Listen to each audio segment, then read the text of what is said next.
So today we're going to learn a little bit about the characteristics of distance learning. Hi, I'm Susan Whitaker, and I'll be your guide through this lesson today. What is distance learning? Today's lesson. What is distance learning? Imagine you could study at the best institutes in the world without leaving your country. Would you be interested? The idea of distance learning is not new, but the offer is increasing rapidly. There are traditional universities, open universities, and online institutes. So what makes distance education different? Well, apart from a much higher degree of freedom, it is very much like traditional education. It covers all degree levels and subjects, often delivered online. You will be taught by a lecturer, receive guidance by tutors, discuss with your classmates, and take exams. All, however, without the constraints of physical presence and strict schedules. With distance learning, you can study at your own speed, from anywhere and at any time. Distance learning is not something that's really new. It's been going on since before the Civil War. Students were mostly women then who wanted to learn a skill such as shorthand, but they were confined to their homes or were far from any type of educational system, and the technology employed at that time was our U.S. postal system, hence the name correspondence course was quite often attached to these classes. If we fast forward to 2016, we can see that distant learning experiences are being utilized by nearly every category and subgroup of the United States population. If we look at the National Center for Education Statistics, Table 311.22, which covers the number and percentage of undergraduate students taking distance education or online courses, from 2003 to 2012, you can see that there are male and female students, white, black, Hispanic, Asian, Pacific Islander, ages 15 to, well, unknown because it just says 30 or older.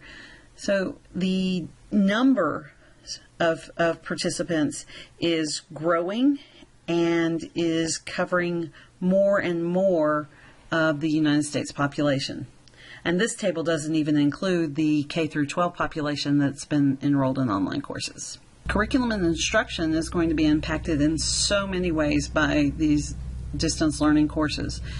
Anderson and Rourke already have identified three categories that will be impacted by distance education: instructional design and organization, facilitation of productive discourse or discussion, and direct instruction. The need for a separate framework for online course development implies that teaching online is different from face-to-face instruction. Some universities are already offering degree programs in online education, which is separate from our education degree. This can be seen in a report by Archambault and Crippen from 2009. When implementing online coursework for distance learning, instructors must look at more than content and delivery methodology. They will have to address how students will interact with the online medium and how students will interact with the instructor and other students. And more research is still needed to determine best practices, according to Rice in the report in 2009. So what makes up successful distance learning? Well, learning platform has to be user-friendly and promote student interactivity. If a student can't use the technology, or the technology is lagging, and it's not going to be very successful. The student's going to have a hard time getting to the content and will then most likely cease to persist. Another characteristic of a successful online course would be the support provided to the students in the course. The support can come before the course is taken, an advisement. The support could come in the form of technology support, online help. But probably most important is going to be the instructor providing support throughout the course, providing feedback to the student that's timely and critical but helpful.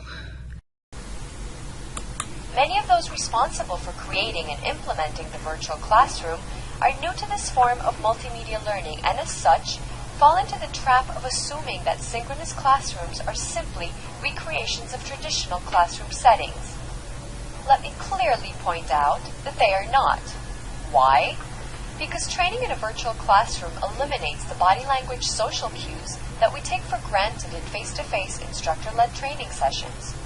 You, as the facilitator, don't have the subtle nuances to let you know when users are disengaged. So how do we make sure participants are engaged, paying attention, and actually retaining the materials that we are covering?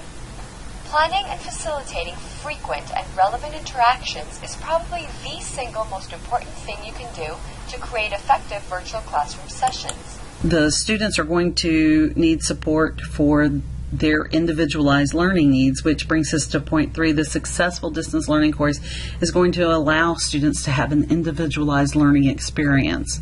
This can come in many forms, but the availability of the technology to allow students to access content to best suit their intelligence, their learning styles, their cultural background, these are all things that can be built into a learning program. So what can we do to ensure success? Well, first, use the good practices. Use design your course so that it's engaging, it covers the content, and it's built on a platform that can support it.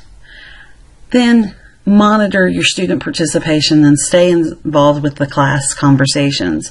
It's very, very important for students to feel that their instructor cares about them, that they're interested in whether or not they learn the material, that the instructor seems available. And also the instructor needs to provide timely and critical feedback.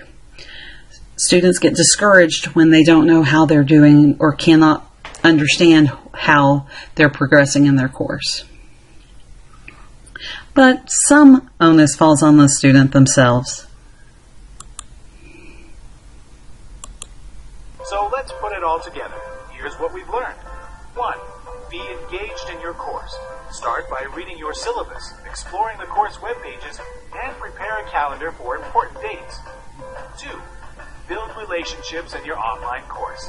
Keep netiquette in mind as you interact with your instructor and fellow students. 3. Use time management to stay current in your course.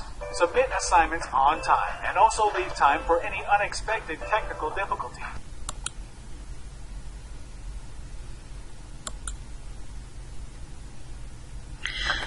So in conclusion, distance education, like all forms of education, requires planning, organization, and evaluation.